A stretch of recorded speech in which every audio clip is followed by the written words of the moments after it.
Hi, Matt Stone of 180 Degree Health. First video done in the Matt Cave, which is what I'm calling my current residence. Little apartment close to the beach here where I'm spending the winter. I've been doing a lot of posts lately about women's hormones, women's health, things like that. I figure a good counter to that would be to do a little bit of a muscle building talk. And as some of you may know, I started doing Scott Abel's Metabolic Enhancement training, and I had some good results. I put on 10 to 15 pounds of lean mass in just a few months, and a lot of people have been able to put on 10 to 15 pounds of lean mass in a few months on all different kinds of programs. But I was a collegiate athlete. I lifted weights in high school all the time. I remember when I was 18, I did a program. I lifted weights 2 hours a day, 6 days a week, doing 10 to 12 sets, basic bodybuilding exercises. I got maybe a pound or two of growth in the same amount of time, at the very most. Really hard to even tell. It's not like people were coming up to me and saying, "Wow, geez, you really put on a lot of muscle." It was really hard to tell. So what I'm speaking about now is the difference between now and programs that I tried in the past that didn't work. Again, a few years ago I worked out 9 months very consistently, at least 4 days a week. I was going to the gym, lifting weights, being really consistent with it, and I didn't get any gains at all. No, maybe some slight body composition improvements, but again, very slight, very hard to tell. Not many people came up to me and said, "Wow, you look like you've been working out." I found diet to be a huge tool. In fact, one time in my life when people really did come up to me and say, "Wow, have you been working out?" I said, "No, I haven't been working out at all." I changed my diet. I eat, balanced meals throughout the day. I eat plenty of protein and fat and starch together, and I'm very consistent with that. I don't ever let myself get hungry. In at least 3 meals, I don't go more than 4 or 5 hours without food. That was my initial portal into basically having my body fill out like it had in the past. When I was a teenager and playing all these sports and things, my body underwent that kind of recomposition without me touching weights or doing really any kind of exercise at all. I was going on some short walks and hanging out at the beach and stuff like that, but I was definitely not on any exercise program or anything like that. But now, I've really beefed up quite a bit, and it happened in a very short amount of time. I'm just going to talk about what I really think are the keys to my success and what was the difference this time versus other times.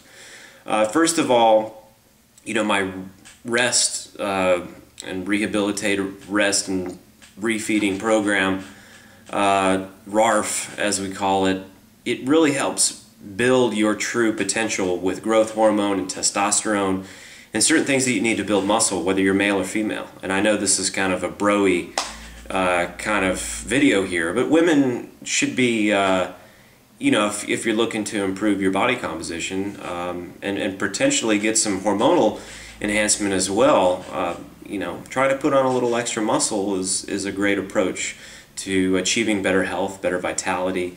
Women definitely, they're harmed even more by the catabolic type of exercise, like endurance exercise, than men. If anything, they should be, more phobic than men about doing the cardio machine kind of stuff. And men can actually get away with doing more jogging and cycling and things like that without having so much muscle loss and metabolic damage being done. So this definitely applies to both men and women alike. So as you eat and your leptin level rises, when you reach basically the maximum amount of fat that your body wants to willingly store, and it begins to, all those feedback mechanisms that are on the top side start to activate and try to push your weight back down. And also try to get calories to go into your muscle cells where they produce a lot of heat and a lot of energy and blunt your appetite and all those things that take place when your leptin levels are maxed out. that really increases your sex hormone production, like testosterone and growth hormone as well. So the food that you do eat, your body is trying to do everything it can to get it into your lean muscle cells and keep it out of your fat cells, because your fat cells are already maxed out. So going through that period of a month or maybe even several months or longer of really eating and eating and eating and eating and a huge calorie surplus, and trying to get your body to adapt to that by maxing out its leptin levels and increasing your metabolism and increasing your testosterone and muscle building potential, that's huge. And for somebody who is underweight and skinny, has trouble gaining weight, that you're going to get a lot more mileage out of the eating than you will get out of the weight training itself, because, you know, again, it's hard to build muscle from a low testosterone state, and it's hard to really increase your testosterone much just by weight training alone. So you really want to undergo this process where you're priming yourself to be able to build muscle. I went through that process. I was pretty sedentary for a whole year, eating tons and tons of food. I maintained an extra 10 pounds or so of body fat beyond what is typically normal for me during that whole time. And when I started lifting weights, I gained weight, I gained muscle mass really, really quickly. Didn't get totally lean, but I did lose a little bit of fat along with that. The other key is the type of training I was doing. In the past, I'd go in and you'd lift weights until you maxed out and you couldn't do another repetition. That's all fine and dandy, but really getting the heart rate up and getting your breathing elevated, once you get into that zone, you're in more of an anaerobic threshold zone. In that zone, your body is more oxygen deprived. When you do a regular bench press or you do a bicep curl, your muscle itself becomes oxygen deprived, and it does produce some lactic acid. But when your entire respiratory system is taxed and you have a shortage of oxygen and your heart is getting up close to its maximum heart rate level, you're forcing the body to work more anaerobically. Not just the muscle engaged, but the whole system. You produce more lactic acid, and with the increase in lactic acid, you actually stimulate a huge increase in growth hormone. Growth hormone is absolutely essential for getting decent gains when you go to the gym if you're looking to build muscle. So working at a higher intensity level is very, very key. And it doesn't have to be hours and hours and hours, and it doesn't have to be Scott Abel's really into this long duration. I found the duration to be a little bit too much. I went 60 minutes instead of 75 to 90, and then I've even cut that back much shorter than that and continue to get gains. But I keep the intensity level really high. And I also find that keeping the intensity level high is much easier when you're not looking to do it for 90 minutes, but you're looking to get in there and get out pretty quickly. Maybe go through, maybe 10 sets total.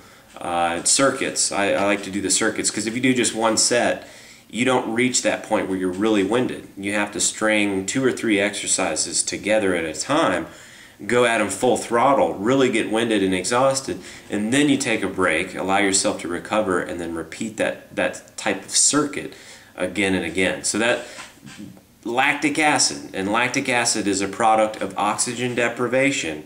So focusing on the breathing and creating an oxygen debt, I do believe to be, in terms of training, is one of the most important elements. Now, you can't just go and get winded and expect to build a bunch of muscle. It doesn't work that way. You do have to target the muscles. You do have to create what's called overload, and that's basically taking your muscle to a new heightened degree of fatigue. And so having some element of progress and also using resistance to overload your muscles. You don't see something like that in, say, CrossFit. CrossFit, you're just doing all these functional exercises, you're moving around, it's really hard, you're breathing really hard, you are creating an oxygen debt. There are many potential positives you could get from that type of training, but you're not going to get much muscle development. Which brings up another interesting thing. A lot of people think that strength equals muscle growth, and that if you just build strength, you will grow muscle, and nothing could be farther from the truth. I have quite a bit of muscle. If you actually weighed out all my lean mass, I would have a huge amount of lean mass for a guy that's 5'9". I weigh over 200 pounds, 5'9". I'm built pretty solid at this point. I probably have 170 pounds of just solid lean body mass on a 5'9" frame. I'm really weak though. I mean, I bench press maybe 200 pounds. I can do 5 pull-ups. We're not talking about tremendous strength that I possess. And I did have some strength gains. I mean, that comes with building muscle. But most people think that if you just go into the gym and you do your basic heavy weight stuff, that it'll just trigger muscle growth. And it doesn't work that way, because you don't get the level of intensity and you don't get the overload of what you would get from Scott Abel's metabolic enhancement training, which is just doing set after set after set after set after set. When you go in and you do his program, you're doing 19 sets of chest work on his chest day, and then later in the week you hit chest again with the same number of sets doing body weight exercises. So you're looking at, most weightlifting routines might have you doing 3 to 5 sets of chest during the week. He's got you doing 30 to 40 sets. So we're talking about, serious muscle overload. But even without that, you can still get great gains without doing so much. I do believe that it takes, an exceptional, recuperation ability to be able to recover from that type of load and actually get growth.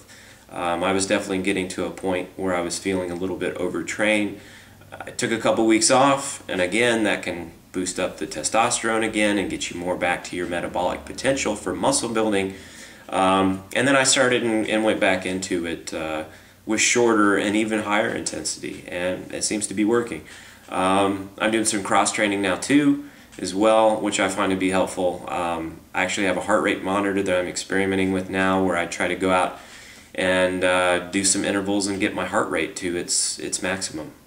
So all fascinating stuff, but again, it's all about the hormonal aspects. It's not just about just beating the crap out of your muscles. You can get some gains that way, but if you can do all these things that help trigger your physiology to work with you, to trigger your physiology to have more muscle building potential, and focusing on the type of training that gives you actual growth and muscle development, which is not just the heavy stuff, and it's certainly not just jumping around and doing monkey-like exercises like you do with CrossFit, which is, like I said, it's not going to give you any muscle gains at all. It's more about trying to hybridize the program to where you have your standard weight gain, weight training type stuff, typical bodybuilding exercises, squats, deadlifts, bench press, bicep curls, tricep extension, blah, blah, blah. Working that in with something that really creates a lot of oxygen debt, which is compound movements, Olympic lifts and things like that. Scott Abel's program, for example, you're doing one-arm dumbbell snatches to start a program, and what he calls toenail to fingernail training, which means your whole body is engaged. You're using all the muscles and your musculoskeletal system engaged at the same time. This is what creates this, serious oxygen debt, is having everything working all at once, all together, and just combining that with your basic strength training exercises. It's that hybrid approach that I think makes his clients so successful. He's got